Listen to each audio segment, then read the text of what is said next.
नमस्कार दोस्तों। मेरा नाम निशा है। मेरी शादी एक बहुत ही अमीर खानदान में हुई थी। इस बात की खुशी मुझे किसी और चीज़ से ज़्यादा थी, क्योंकि मैंने अपनी पूरी ज़िंदगी तंगी में गुजारी थी। बचपन से मैंने अपने माता पिता को हर छोटी ज़रूरत के लिए संघर्ष करते देखा था। कई बार दो दो रुपयों के लिए भी घर में बहस हो जाती थी। इसलिए जब मेरी शादी इतने बड़े घर में तय हुई तो मैंने कोई सवाल नहीं किया। मैंने ये तक नहीं पूछा कि लड़का कैसा है। मेरे मन में बस यही था कि अब मेरी ज़िंदगी बदल जाएगी। मैं अब उस गरीबी से निकल कर एक ऐसे घर में जाऊंगी जहाँ किसी चीज़ की कमी नहीं होगी। शादी वाले दिन जब बारात हमारे घर पहुंची तो पूरा मोहल्ला उसे देखने के लिए बाहर निकल आया। इतनी महंगी गाड़ियाँ और इतने रोबदार लोग मैंने पहले कभी नहीं देखे थे। उनके कपड़े, उनका अंदाज और उनका रहन सहन सब कुछ किसी फिल्म जैसा लग रहा था। उस पल मुझे पहली बार यकीन हुआ कि मेरी किस्मत सच में बदलने वाली है। विदाई के बाद जब मैं अपने ससुराल पहुंची तो वह घर किसी महल से कम नहीं था। चारों तरफ रोशनी ही रोशनी थी। बड़े बड़े झूमर, ऊंची दीवारें, खूबसूरत बगीचे और हर काम के लिए अलग नौकर। मैं उस घर को देखकर कुछ पल के लिए सब कुछ भूल गई। मुझे लगा जैसे मैं किसी नई दुनिया में कदम रख चुकी हूँ। घर में मेरा स्वागत बहुत प्यार से किया गया।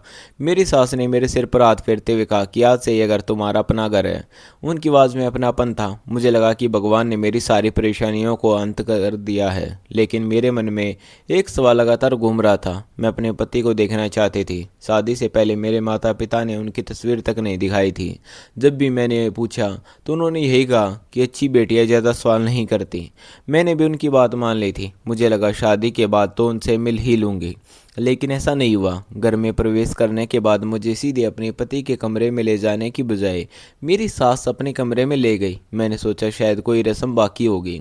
कुछ देर बाद घर की कई महिलाएं आई। उन्होंने छोटी छोटी रस्में निभाई और मुझे आशीर्वाद दिया। मैं सिर झुकाकर बैठी रही। मन बार बार दरवाजे की तरफ जा रहा था कि शायद अब मेरे पति आएंगे, लेकिन ऐसा नहीं हुआ।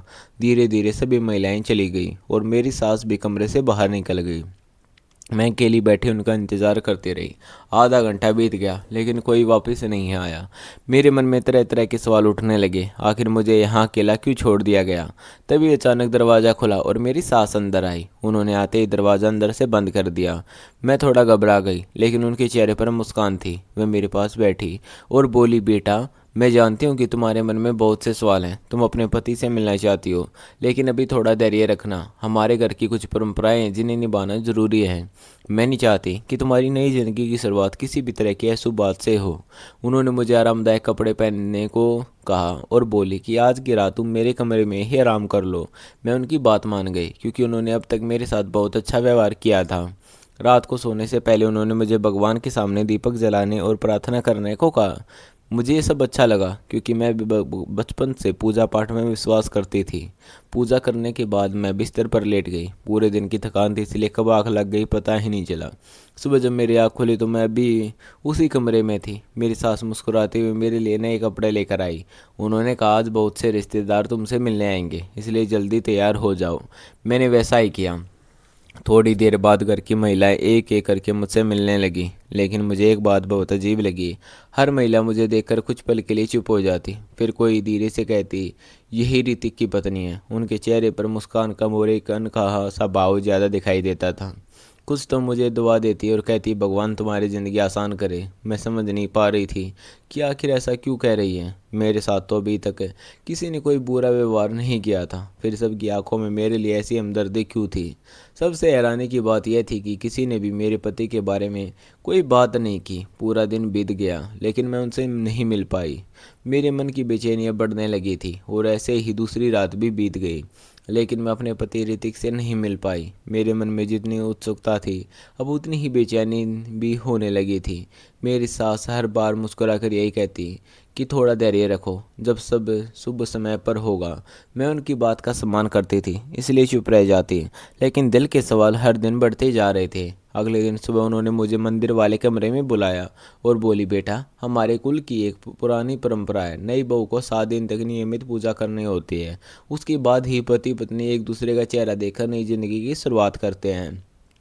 मैंने बिना किसी बहस के उनकी बात मान ली। मुझे लगा शायद बड़े घरों की अपनी अलग रीतियाँ होती हैं।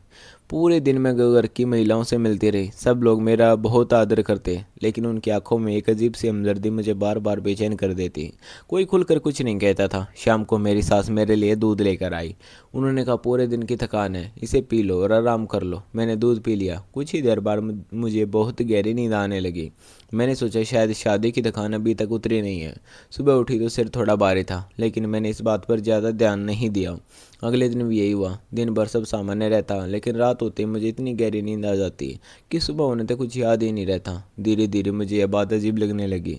मैं पहले कभी इतनी गहरी नींद नहीं सोई थी। एक दिन मैंने अपनी सास से कहा, माँ जी, पता नहीं क्यों इन दिनों मुझे बहुत ज़्यादा नींद आती है। उन्होंने मुस्कुरा कर कहा, नई जगह, नया माहौल और शादी की थकान है, कुछ दिनों में सब ठीक हो जाएगा। उनकी बात सुनकर मैं शांत तो हो गई, लेकिन मन पूरी तरह संतुष्ट नहीं हुआ। उसी शाम मैं घर की छत पर खड़ी थी तभी नीचे आंगन में दो औरतों की धीमी आवाज़ मेरे कानों में पड़ी। उनमें से एक कह रही थी, भगवान करे सब ठीक हो जाए। दूसरे ने धीरे से कहा, अब सच ज़्यादा दिन छिप नहीं पाएगा। मैं उनकी बात पूरी सुन पाती उससे पहले दोनों वहाँ से चली गई। अब मेरा शक और बढ़ गया था। आखिर ऐसा कौन सा सच था जिसे पूरा घर में मुझसे छिपाया जा रहा था। उसी रात मैंने तय कर लिया कि चाहे कुछ भी हो जाए, मैं पूरी रात जागने की कोशिश करूंगी। रात को मेरी सास हमेशा की तरह मेरे कमरे में आई। उन्होंने प्यार से मेरा हाल पूछा और बोली, ज़्यादा मत सोचो, सब समय आने पर खुद समझ आ जाएगा। उनके जाने के बाद मैं बिस्तर पर लेट गई, लेकिन आंख बंद करने के बाद भी जागती रही। कुछ देर बाद मुझे लगा कि जैसे बाहर गलियारे में किसी के कदमों की आट है। किसी की धीमी आवाज़ भी सुनाई दी, लेकिन शब्द साफ नहीं सुनाई दिए। मैं उठकर दरवाजे तक जाना चाहती थी, तभी मेरी नज़र दरवाजे के नीचे से आती हल्की रोशनी पर पड़ी। कुछ लोग धीरे धीरे बात कर रहे थे। मैं दरवाज़ा खोलने वाली थी कि आवाज़ें अचानक बंद हो गई। अगले पल सब कुछ फिर सामान्य हो गया। सुबह जब मेरी आँख खुली तो मेरे मन में एक ही बात थी कि इस घर में ज़रूर कोई ऐसा राज छिपा है जो मुझसे जानबूझकर छिपाया जा रहा है। मैंने उसी दिन फैसला कर लिया कि अब मैं किसी की बातों पर आंख बंद करके भरोसा नहीं करूंगी। मैं खुद उस सच्चाई तक पहुंचकर रहूंगी, चाहे उसके लिए मुझे कितनी ही मुश्किलों का सामना क्यों न करना पड़े। पूरी रात मेरे मन में वही सवाल घूमता रहा कि आखिर इस घर में ऐसा कौन सा राज है जिसे मुझसे छिपाया जा रहा है। अगली सुबह मैंने तय कर लिया कि अब मैं किसी से कुछ नहीं पूछूंगी, बल्कि खुद सच तक पहुंचूंगी। मैं पूरे दिन सामान्य रहने का नाटक करती रही। मेरी सास को लगा कि अब मेरे मन के सारे सवाल खत्म हो चुके हैं। शाम को फिर वही पूजा की तैयारी होने लगी। उन्होंने मुस्कुराकर कहा, बेटा बस कुछ ही दिन और फिर सब ठीक हो जाएगा। मैंने भी मुस्कुराकर हाँ में सिर हिला दिया, लेकिन इस बार मेरा इरादा कुछ और था। रात होते ही मैं अपने कमरे की बत्ती बंद करके बिस्तर पर लेट गई और सोने का अभिनय करने लगी। कुछ देर बाद मुझे बाहर से धीमी आवाज़ें सुनाई देने लगी। मैंने धीरे से आंखें खोली और दरवाजे के पास पहुंच गई। दरवाज़ा थोड़ा सा खुला था। बाहर मेरी सास और एक बुजुर्ग आदमी धीमी आवाज़ में बातें कर रहे थे। वे शायद घर के पुराने पुजारी थे। पुजारी कह रहे थे कि अब बहुत से ज़्यादा दिन तक सच छिपाना ठीक नहीं है, एक दिन उसे सब पता चल ही जाएगा। मेरी सास ने गहरी सांस लेते हुए कहा, मैं जानती हूँ, लेकिन मुझे डर है कि कहीं वह रीति को छोड़कर चली न जाए। ये सुनते ही मेरे पैरों तले ज़मीन खिसक गई। आखिर ऐसी कौन सी बात थी जिससे मुझसे अपने ही पति से दूर जाने का फैसला करना पड़ सकता था। मैं बिना आवाज़ किए वापस बिस्तर पर आ गई। अगली सुबह मैंने पूरे घर पर नज़र रखनी शुरू कर दी। मुझे महसूस हुआ कि हवेली का एक हिस्सा हमेशा बंद रहता है। वहाँ किसी नौकर को भी जाने की अनुमति नहीं थी। जब भी मैं उस तरफ बढ़ती कोई ना कोई मुझे रोक देता। मेरी जिज्ञासा अब और बढ़ चुकी थी। दोपहर के समय मैंने देखा कि मेरी सास एक थाली लेकर उसी बंद हिस्से की ओर जा रही है। उन्होंने इधर उधर देखा और अंदर चली गई। उनके जाते ही मैं भी धीरे धीरे वहां पहुंच गई। दरवाज़ा पूरी तरह बंद नहीं हुआ था। अंदर से किसी आदमी की धीमी आवाज़ सुनाई दे रही थी। वह कह रहा था, माँ आखिर कब तक ये सब चलता रहेगा। सच जितना देर से सामने आएगा उतना ही दर्द देगा। मेरी सास की आवाज़ भरा गई। उन्होंने कहा, बेटा मैं सिर्फ तुम्हारा घर बसाना चाहती थी। मुझे डर था कि अगर पहले ही मुलाकात में निशा ने तुम्हें देख लिया तो वह बिना कुछ सुने चली जाएगी। ये सुनकर मेरी धड़कन तेज हो गई। मैं दरवाजे की दरार से अंदर देखने लगी। तभी मेरी नज़र पहली बार उस आदमी पर पड़ी। उसका चेहरा मेरी तरफ नहीं था, लेकिन साफ लग रहा था कि किसी पुराने हादसे ने उसकी ज़िंदगी बदल दी थी। तभी अचानक मेरे पैर से फूलदान टकरा गया। आवाज़ सुनते ही दोनों चौंक गए। मेरी सास तेजी से बाहर आई और मुझे वहाँ खड़ा देखकर उनके चेहरे का रंग उड़ गया। कुछ पल तक हम दोनों एक दूसरे को देखते रहे। मेरे मुंह से सिर्फ इतना निकला, माँ जी आखिर मुझसे ऐसा कौन सा सच छिपाया जा रहा है। मेरी आवाज़ काँप रही थी। मेरी सास की आंखों से आंसू निकल पड़े। उन्होंने धीरे से कहा, बेटी आज अब तुमसे कुछ भी छिपाना संभव नहीं है। आज तुम्हें सब सच पता चल जाएगा, लेकिन एक बार मेरी बात पूरी सुन लेना। मैंने उनकी ओर देखा, फिर मेरी सास ने कांपते हुए हाथों से मेरा हाथ पकड़ लिया और मुझे उसी कमरे के अंदर ले गई। कमरे में खड़ा युवक धीरे धीरे मेरी तरफ मुड़ा। उसके चेहरे पर पुराने हादसे के गहरे निशान थे, लेकिन उसकी आंखों में डर और शर्म साफ दिखाई दे रही थी। कुछ पल के लिए पूरे कमरे में सन्नाटा छा गया। उसने सिर झुका लिया और धीमी आवाज़ में कहा, निशा, मुझे माफ़ कर दो। मैं जानता हूँ कि तुम्हारे साथ बहुत बड़ा धोखा हुआ है। मुझे पहले ही दिन तुम्हें सब सच बता देना चाहिए था, लेकिन मैं हिम्मत नहीं जुटा पाया। मुझे डर था कि तुम मुझे देखकर बिना मेरी बात सुने चली जाओगी। मेरी सास रोते हुए बोली, बेटी, गलती मेरी है। ऋतिक तो पहले दिन से सच बताना चाहता था, लेकिन मैंने ही उसे रोक दिया। मैंने सोचा था कि अगर कुछ दिन तुम इस घर को और इस परिवार को जान लोगे तो शायद उसके चेहरे की बजाय उसके दिल को पहचानोगे। इसलिए मैंने परंपराओं और रस्मों का सहारा लिया। मेरा इरादा तुम्हें दुख देने का नहीं था, बल्कि अपने बेटे का घर बचाने का था। उनकी बातें सुनकर मेरी आंखों में आंसू आ गए। मुझे अपने साथ हुआ धोखा याद था, लेकिन सामने खड़ा इंसान भी उतना ही टूटा हुआ दिखाई दे रहा था। ऋतिक ने कहा, बचपन में एक भयानक हादसे ने मेरा चेहरा बदल दिया। उसके बाद जहाँ भी रिश्ता गया, हर किसी ने मुझे ठुकरा दिया। धीरे धीरे मैंने लोगों से मिलना छोड़ दिया।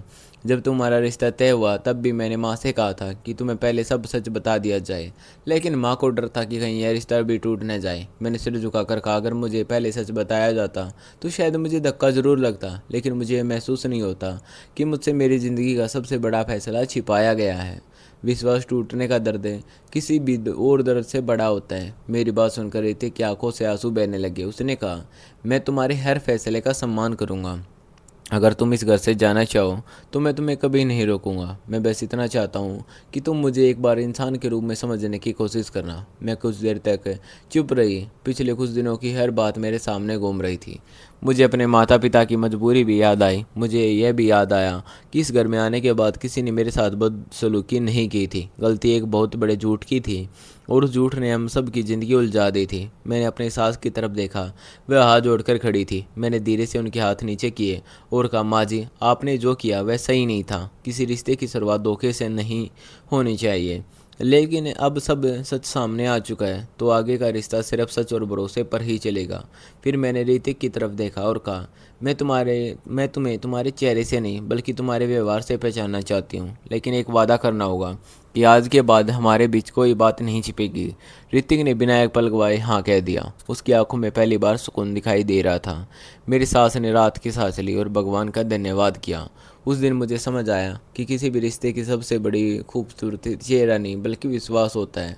अगर विश्वास टूट जाए तो सबसे मजबूत रिश्ता भी कमज़ोर पड़ जाता है, और अगर विश्वास बन जाए तो हर मुश्किल आसान लगने लगती है।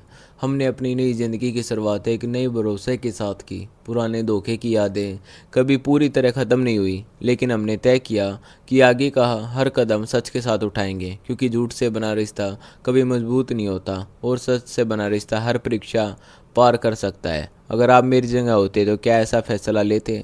अपनी राय कमेंट में ज़रूर बताइए। और अगर कहानी पसंद आई हो तो इसे लाइक करके हमारे चैनल को सब्सक्राइब कीजिए। तो दोस्तों, कल फिर मिलेंगे किसी एक और ऐसी ही कहानी के साथ। तब तक हमारे चैनल पर बने रहिएगा।